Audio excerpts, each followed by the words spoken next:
심혈관 질환이 미국인에 비해 3분의 1밖에 안 걸리는 프랑스인들. 그 이유는 폴리페놀이 인체 내에서 수행하는 특별한 역할. 폴리페놀은 항산화의 여왕, 몸속의 염증 청소부, 동안식품, 먹는 화장품 등으로 불리는데 식물에만 존재하는 화학물질 피토케미컬스를 일컫습니다. 피토케미컬은 파이토케미칼이라고도 부릅니다. 식물의 잎이나 수줄기가 상처를 입었을 때 식물은 자신을 방어하기 위해 필요한 조처를 취하게 되지요. 예컨대 나무의 줄기가 태풍이나 지진, 기타의 사유 등으로 상처를 입었을 때 나무는 자신이 살아남기 위하여 필사적인 노력을 하게 되는데 이런 움직임은 인간의 눈으로도 확인이 가능합니다. 인간들이야 사고를 당했거나 몸이 불편할 때 병원에 가거나 주변 사람의 도움을 받을 수 있지만 식물은 생명이 위태로운 상황에 처하더라도 가족이나 동료의 도움을 받을 수 없기 때문에 모든 처치를 스스로 하게 됩니다. 그런 까닭에 자신을 방어하고 보호하는 물질을 지니고 있는 것입니다. 식물에 상처가 나면 상처 부분에서 금방 진물 같은 액체가 나오는 것을 관찰할 수 있습니다. 그 액체는 이내 상처 주위를 감싸고 굳어지면서 자신의 몸을 자외선이나 공기 중에 있는 세균 등의 노출에서 보호하는 역할을 합니다. 이런 작용을 하게 만드는 진액이 식물성 화학물질인데 그것이 폴리페놀이라고 생각하면 이해가 쉬울 것입니다. 생물은 동물이든 식물이든 본능적으로 자기를 보호하는 물질을 가지고 있습니다. 가끔씩 눈에 띄는 일이기도 합니다만 일부러 나무를 죽이려는 목적으로 나무의 밑둥을 낫이나 도끼 등 도구를 사용하여 발가벗겨 놓은 것을 보신 적이 있을 것입니다. 상처 부위가 작을 때에는 식물이 스스로 자기 방어 기능을 발휘하여 진물을 흘려 상처를 감싸고 치유를 할 수 있지만 상처가 클 경우에는 자외선과 대기에 과다 노출됨으로써 고사하게 됩니다. 사람이 큰 사고를 당한 후 과다출혈로 사망하는 것과 같은 이치인 것입니다. 인간은 식물이 지닌 이러한 자기 방어 물질들을 질병치료 등에 응용하기 위하여 폴리페놀만을 추출하여 이용하고 있습니다. 폴리페놀은 일반적으로 썩거나 떫은 맛을 가진 것이 특징입니다.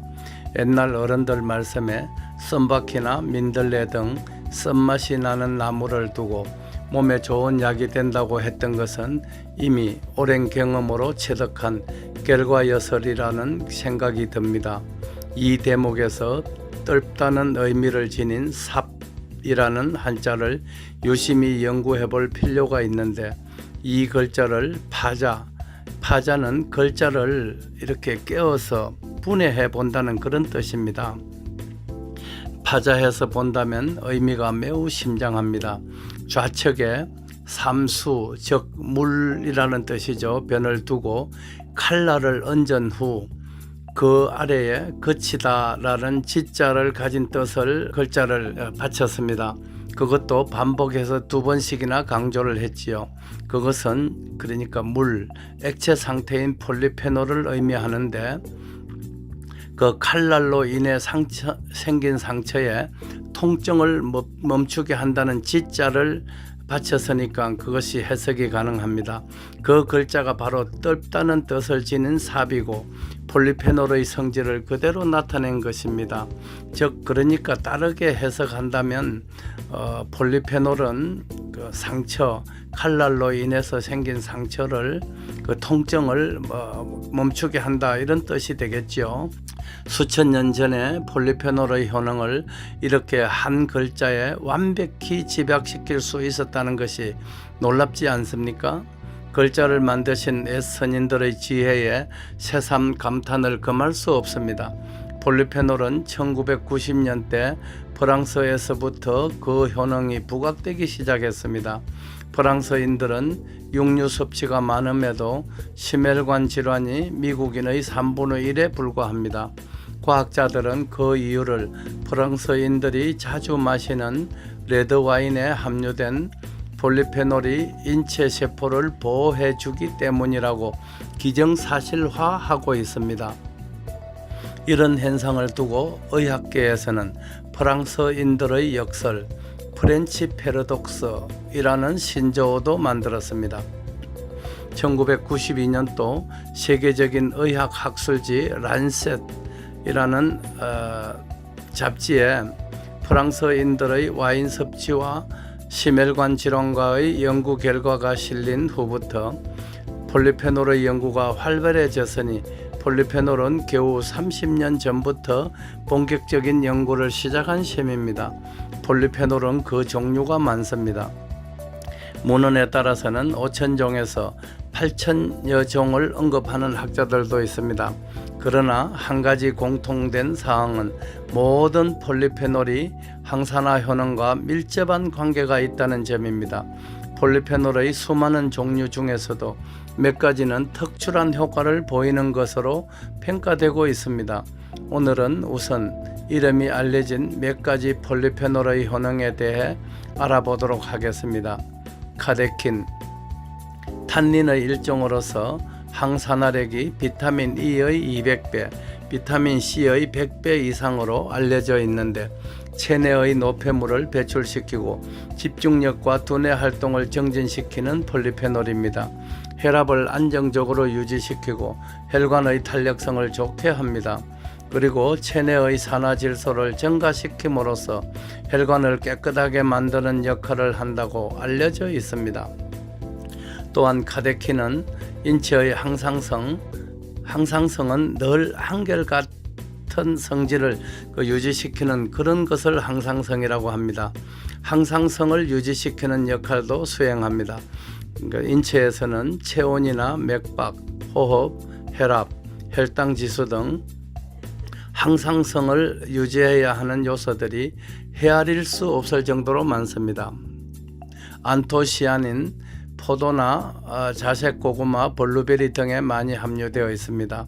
활성산소로 인해 발생하는 세포의 손상을 방지하고 혈전은 일반적으로 피떡을 의미합니다. 피에 지방 덩어리처럼 피 안에 있는 적혈과 뭉쳐 있는 것을 우리가 혈전이라고 그렇게 부르죠.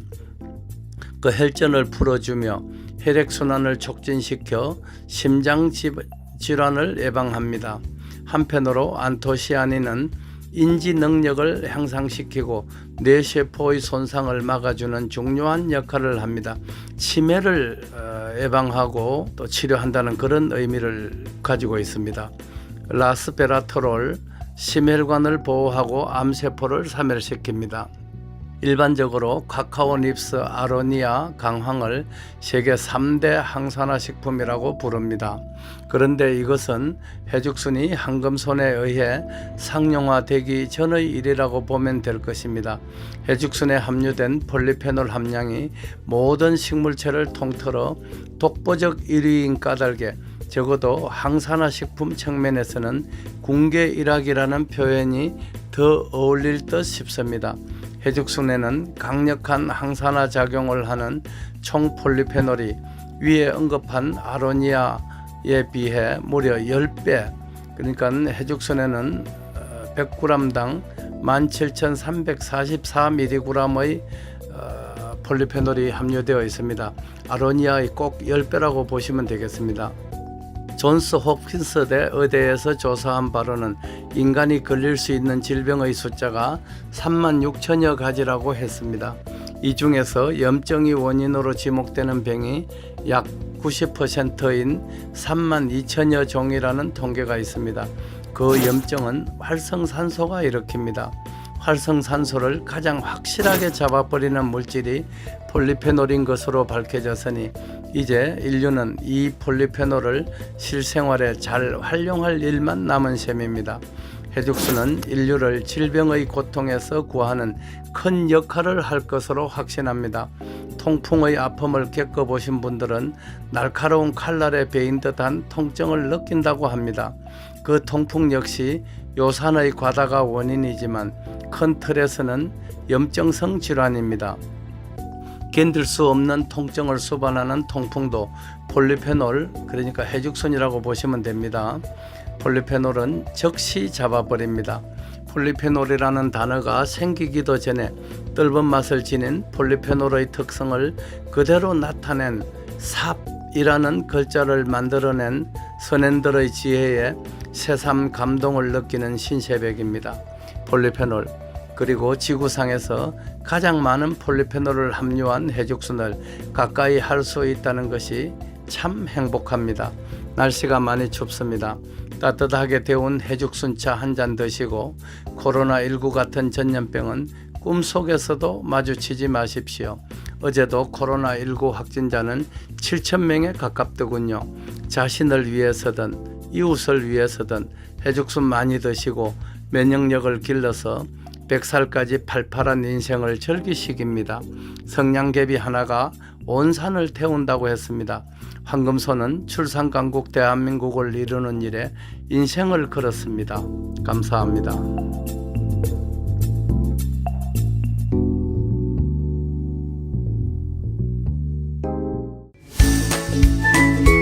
배대열의 세상만사.